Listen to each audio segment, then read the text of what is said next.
እነ ሩቲና አብርሽ ተሰብስበው የሜሪን 100,000 ሲያከብሩ ነበረ። እዛ ላይ ደግሞ ሄርሜላም ነበረች፣ ዳኒም፣ ሁላቸውም ተሰብስበው ነበር ሲያከብሩ የነበረው። ስለዚህ የተጣላና የተለያየ ሰው አንድ ላይ የሜሪን 100,000 ሊያከብር ይችላል ወይ?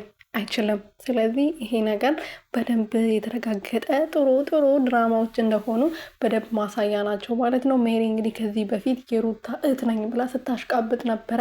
ከእሷ ጋር ከአብርሽ ጋር የሚገኙ ወንዶችን ሁሉ ሴቶችን ሁሉ ስታቦጫጭቅ ነበረ። ዛሬ ግን 100,000 ላይ ሄርሜላ ነበረች፣ ስታቅፋት ነበር፣ ስታመሰግናት ነበረ።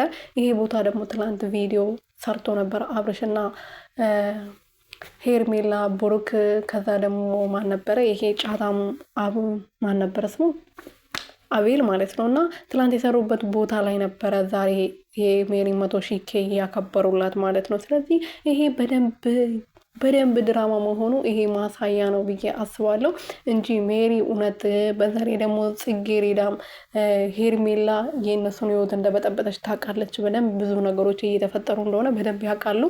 እና ሄርሜላና ጽጌም ማነች ሄርሜላ እዚህ ላይ መገኘት አልነበረበትም ባጭሩ ማለት ነው። እውነት ተጣልቶ እውነት ደግሞ አብርሽና ሩቲ ተለያይቶ ቢሆን እነሱን ለማስታረቅ ሙከራ እያደረጉ ያሉ ሰዎች ከሷ ጋር አይገኙም ነበረ።